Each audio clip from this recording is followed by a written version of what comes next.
there, everybody. So let's get to the unboxing of the sharpening machine I've been wanting to review.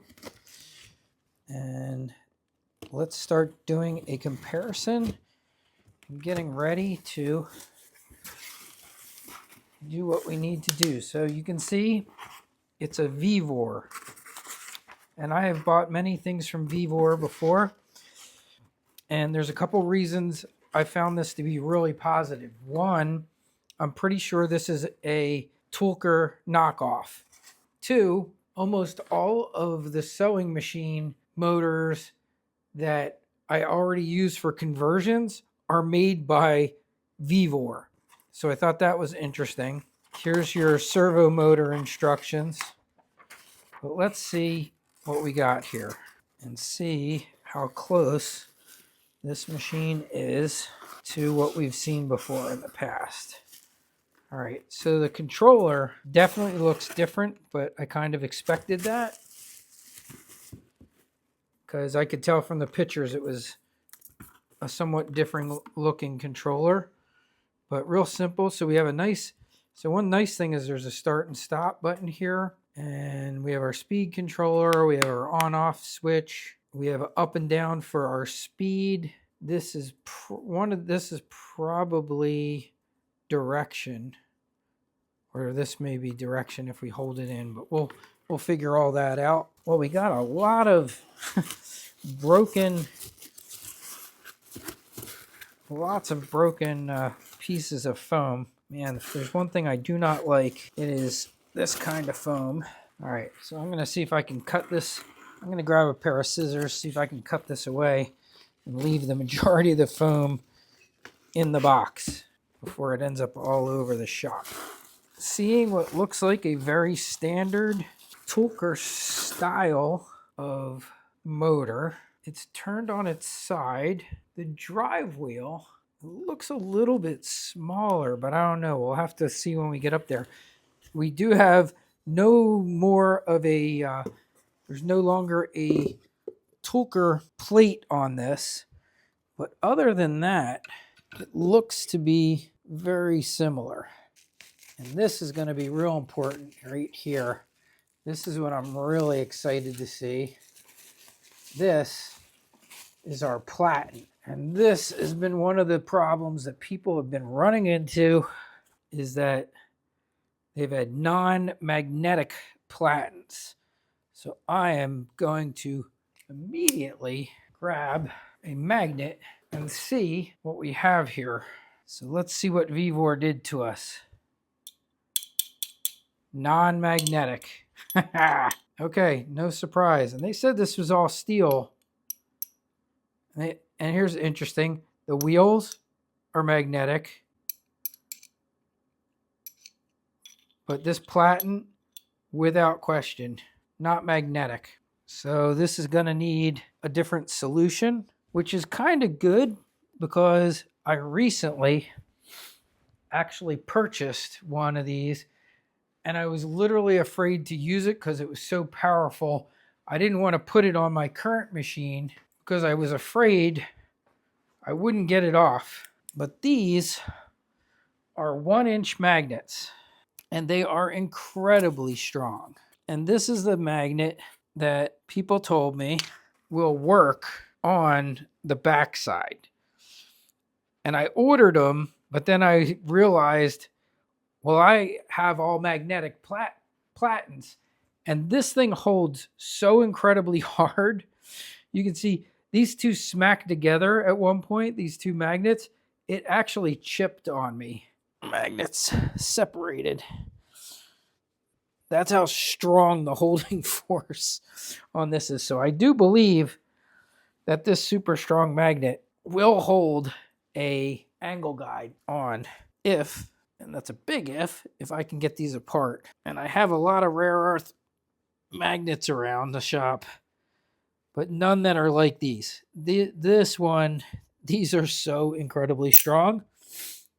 Yeah, I don't know if you just saw that. It just pulled this other magnet from across the room here. I'm probably going to have to put these in a vise and see if I can pull it apart there. And then I'm afraid to watch, it might get stuck in the vise. I do have rubber. Fortunately, I have rubber on my vise. But yeah, oh man, you can just feel the pulling force when you get this thing near any significant steel. Got it apart. There we go. So here is my 1-inch very strong rare earth magnet. Here is my modified angle guides that I normally make myself, and I have a video showing how to do it. But let's see, will this from behind stay in place and hold that angle guide on? Absolutely. So there we go. My angle guide's on. And this 1-inch rare earth magnet, no problem holding that on. And I think the good thing is here, yeah, I can definitely get it off. Not too bad, because its pulling force, although it is quite strong, it's pulling on the angle guide. No problem separating those. The only issue I see with this is going to be, you're going to get a lot of the metal filings are going to want to attract to this. So that's about the only thing I see that might be an issue. But I mean, that happens with any of the magnets that you're using on there. You will get some metal buildup. But these 1-inch size rare earth magnets, that sucker is strong. That is definitely grabbing this angle guide without any issues. Yeah, once you get that in place, that is on there. That's perfect. So that is correct. It is a great that's a great solution to a non-magnetic platen. But let's bring it over and put it right next to the Toolcker. Alrighty. So on my right here, I have the original Toolcker unit. The drive wheels look exactly the same. All the parts look identical except for the main adjustment bar. But I see really no reason why these couldn't even be interchanged with each other. Let's plug it in.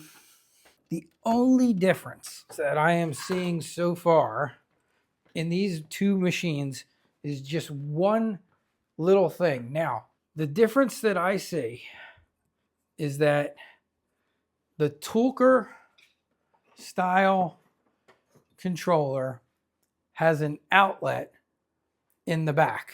Did notice that this controller does not have any type of place where you can plug in something to this controller, where all of these other style ones that I have, that I've built my own.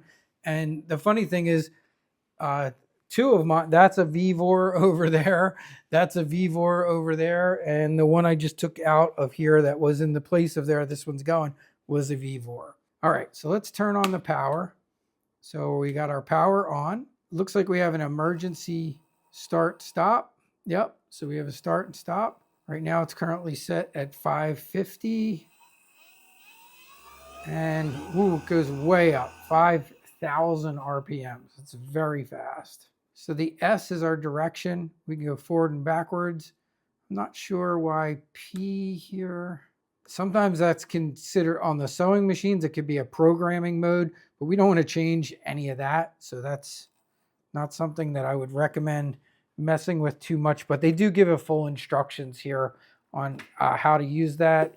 I actually am not a huge fan of these knobs, but what I do like is that this one has a start and stop button. So that's cool, because what we should be able to do here is set this. So that's set to 1600. And if I hit stop, yeah, it just turns off and I can turn it on again. So that's really nice. So that's one nice improvement over the Toolcker model and like Harbor Freights that you have to build. So over here I have a Harbor Freight. On the Harbor Freight, you're taking this part that was normally used for a foot control on a sewing machine, and we convert that, and this is our on and off. So we use this as a turn it on and off, and I do like that.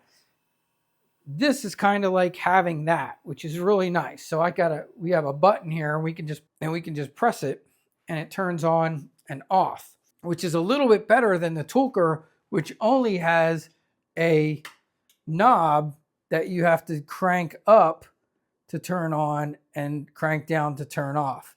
So whenever I'm turning this on and off, I have to grab and spin this whole knob all the way around. Big deal? No, it's not a big deal. I've actually recently added a little angle thing so that I can move these up close to have access to that control.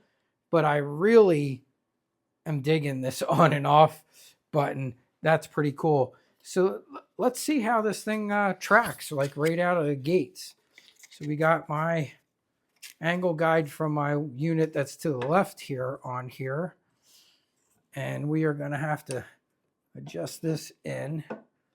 And typically mine runs right up against this, all the way up against the frame, the back frame there. And let's put like what would be my normal setting there. Now I do got to get these.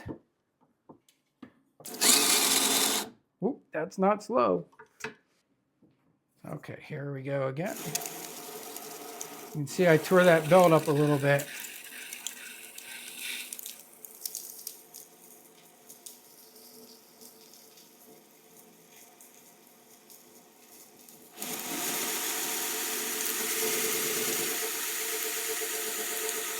Okay, not bad. That's tracking pretty good for right out of the box. I know for a fact I'm going to hate that wheel. As you can see, it's super, there's a lot of play there. But we're going to solve that real easily because we're going to get rid of it.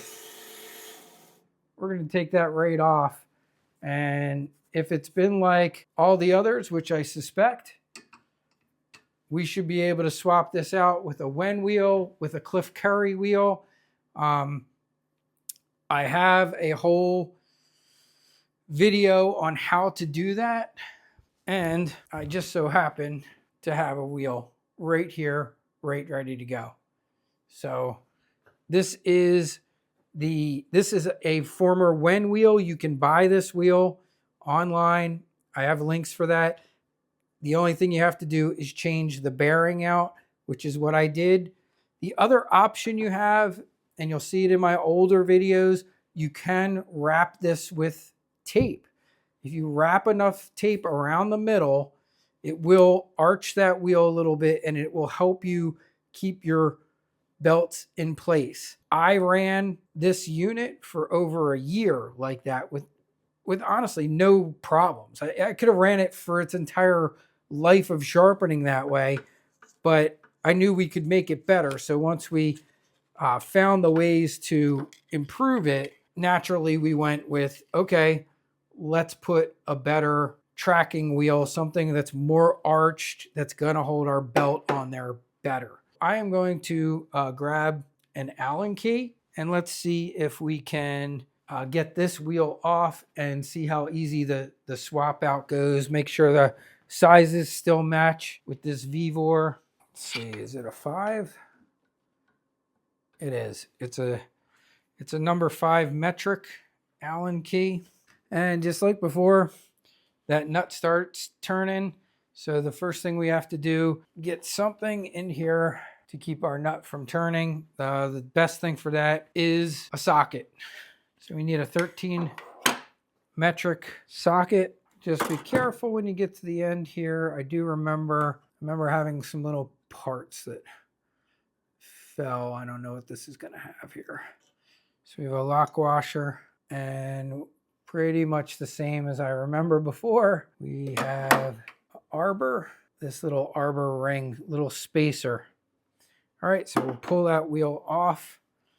We're going to grab our replacement wheel. There we go. We put our arbor spacer back in there, slide that in.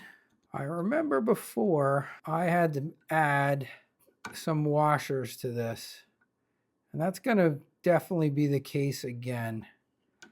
I remember I added some 10 millimeter, it was either 1 or 2 10 millimeter, I think, washers to this to fill that gap, because this is a little bit bigger. So let me go grab some washers and see about packing that a little bit more so that our wheel is nice and snug. So if you look straight down here, you can see quite clearly that our tracking wheel is a little bit too far left of this wheel. So I have to get this over more. So it's definitely going to need a couple washers. Now I remember when I did this before, I think I had two 10mm washers on the inside here just to cant this out a little bit further. And I feel once we do that, this will all be aligned much more perfectly, and that will solve our tracking issue. Let me go over to my parts box and see if I got a 10mm. Let's try this flat washer. Let's see if this will fit on the inside. So that is a flat washer for a grinder. And I'm going to put this other washer we were already using on the back on the inside. Yeah, this flat washer, I think even by itself, is probably going to be perfect. Yeah, okay, there we go. We got two that fit. But I think this flat washer is gonna do the trick. So I know this flat washer here came from Wood Turner's Wonders. They sell like extremely flat washers for grinders. And I know that's what that happens to be.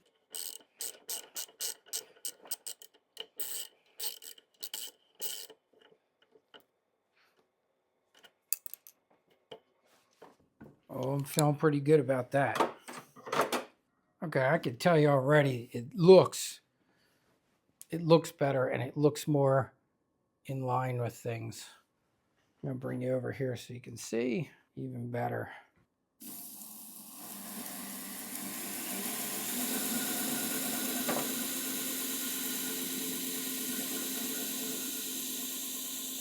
That's running good.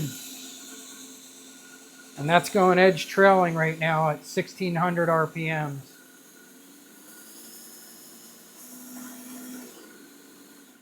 No issue there. Okay, let's try edge leading now.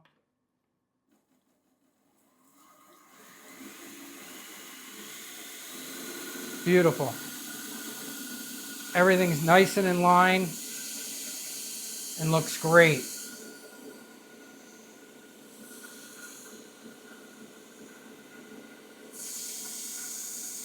Give this a tiny little adjustment here. Get that back in the middle there.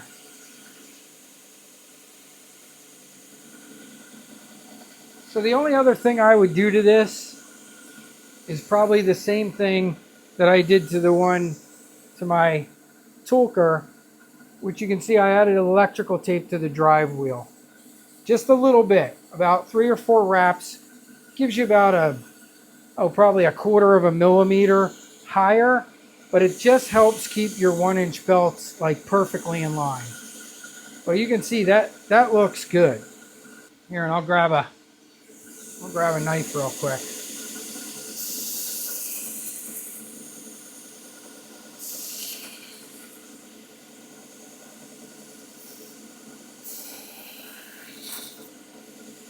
Now here's something interesting. That magnet is so powerful, I can feel it pulling on the knife. It's not a hard pull, but it's actually pretty interesting because I'm not even having to put a lot of pressure on the knife to keep it up against the belt. The magnet's actually pulling it just a tiny bit towards the angle guide. It's actually kind of cool. I didn't expect that. And I haven't had anyone mention that to me before.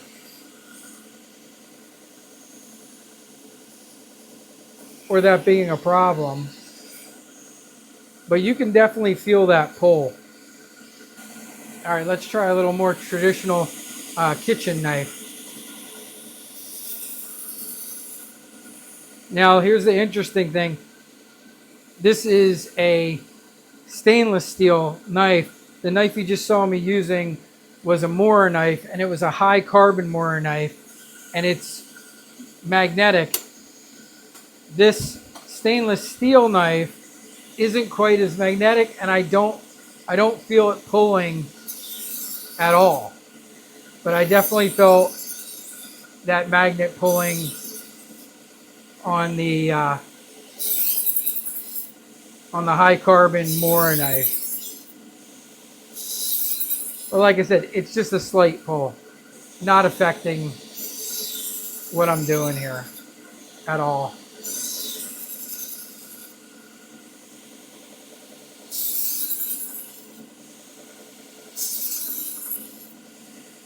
I do like that. I do like that it has a start and stop button, which means I don't have to turn that dial every time. If I set it to, I like 1700 RPMs, I can just come back, turn it on, and I'm right back at my RPMs. So that's a nice feature. That's really nice. This is the Vevor. It's definitely, in my opinion, a knockoff of the Toolcker that, you know, we all have known to grow and love. And just like the Toolcker, it has some issues that need to be worked through. Upgrading a tracking wheel, definitely a simple fix. You could replace the platen. A lot of guys do that and just get another platen that's steel. It looks like these guys are making a platen that is not magnetic. You know, it did. I am a little surprised because they did advertise this, and one of the reasons I looked at it, it said it was an all steel machine, and I think a lot of the parts are, but for whatever reason, that platen is not. It's not super helpful, but like again, it's just not the end of the world because, you know, you could drill a hole in it, you could tap it, you could put some machine screws in it and just screw that platen right to there. You could have someone make you a steel platen, a 1-inch, you know, by 4-inch steel platen, drill some holes in it, and then do it the magnetic way. There's plenty of options there as far as, you know, ways to correct that. Or you can do like I just did here, get a big strong 1-inch magnet, put it on the back. Just know you might feel on some knives that, like I said, I'm not feeling it barely on a kitchen knife. This Mora knife, I really feel it pulling. It might even hold it. Let's see. Yeah, you can feel it. You can feel the pull, but definitely can really feel it on this Mora knife a lot more.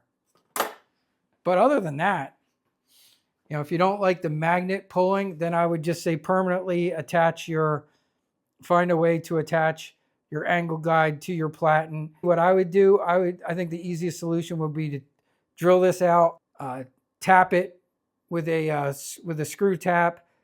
Make sure you're using some machine screws that are flatheads and put those in to hold that in place. Would be a way to go. I know guys have used JB Weld and welded that to it. Whatever works, whatever gets it on there for you, will do the job. So what's the really positive thing here?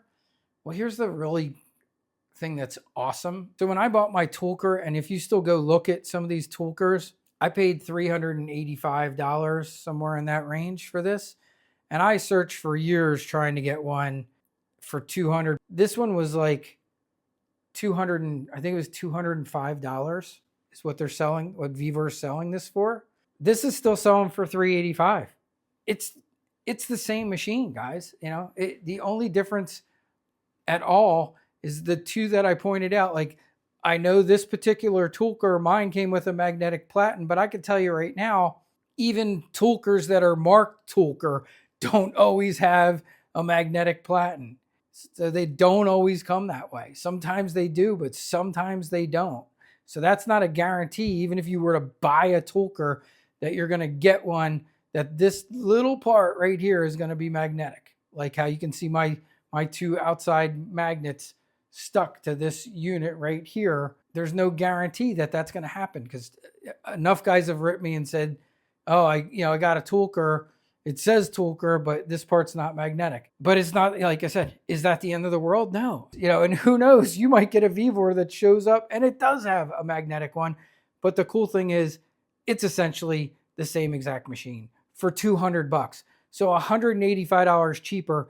And from what I can see here, it's the same machine. Buy a Wen wheel, get the bearings, that's going to be under $25 to do that. Replace that tracking wheel, maybe throw some tape on the drive wheel, do your buckle guide modification, and now you are running what cost me at one time $385, and a lot of people for the last several years in the $300 range, you're getting it for $200. So that's great. I think and I always thought that was the price this should be. So that's pretty cool. So I'm kind of happy that Vevor has done that.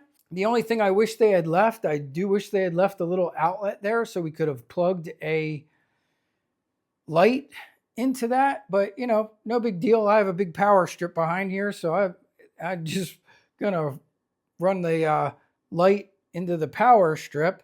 But it was nice. Like you can see on my other unit back there where that, that light's going right into that unit.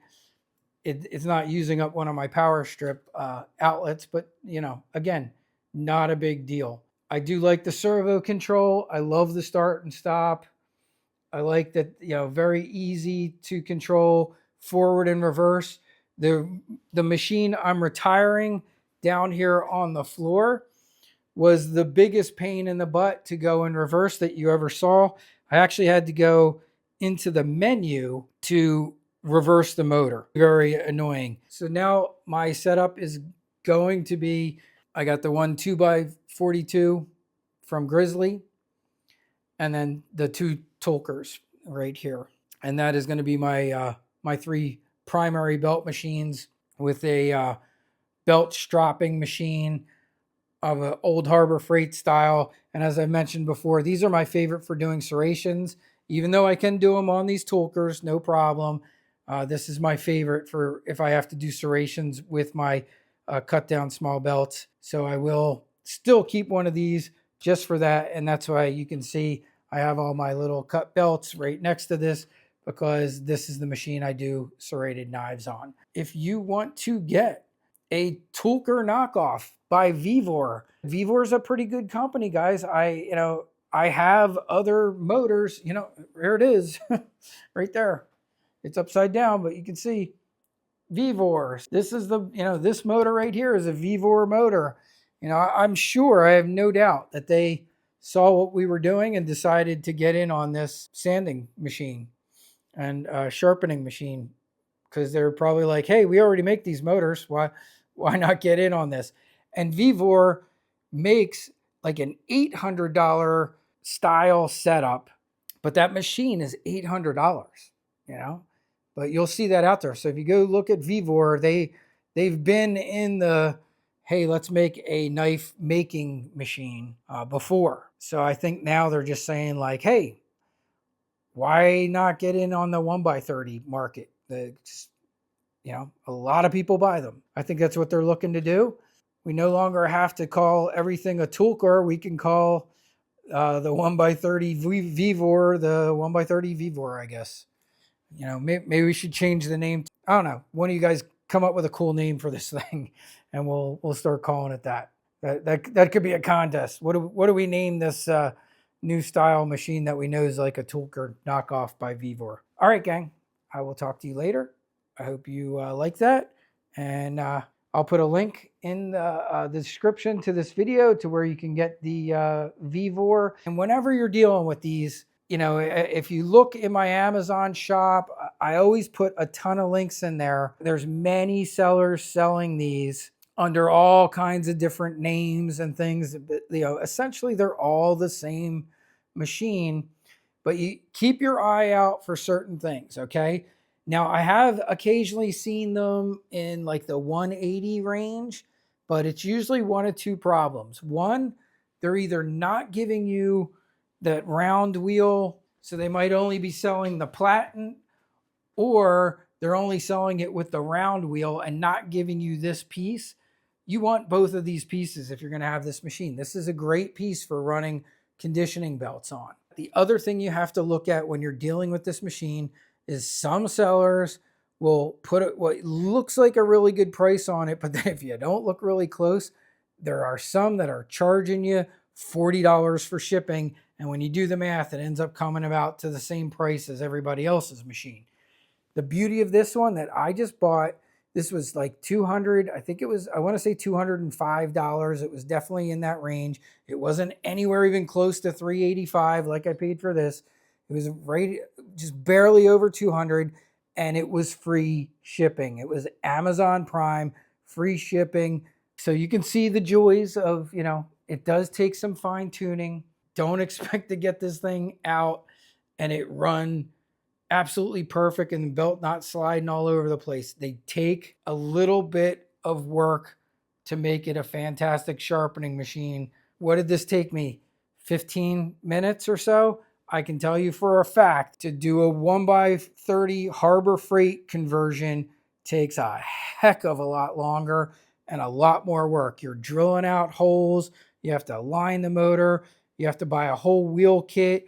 You have to grind this out and get this spring out, grind away parts of this machine so you can loosen this spring up.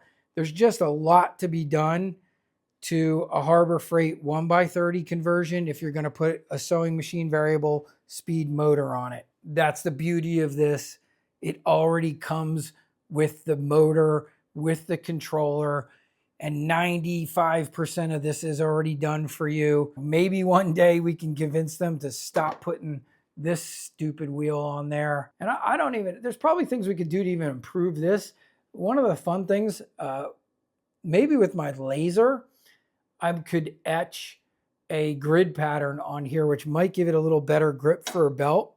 That might be fun to try. I'll have to see if that could, do that. If this had some type of stippling on it or something to help keep that belt on there a little bit better, that would be interesting. And as I said too, if you don't have the parts yet, you ordered this, you got it in, just wrap it with tape. Put a couple, I ran mine for over a year with just electrical tape on it, and it ran perfectly for me.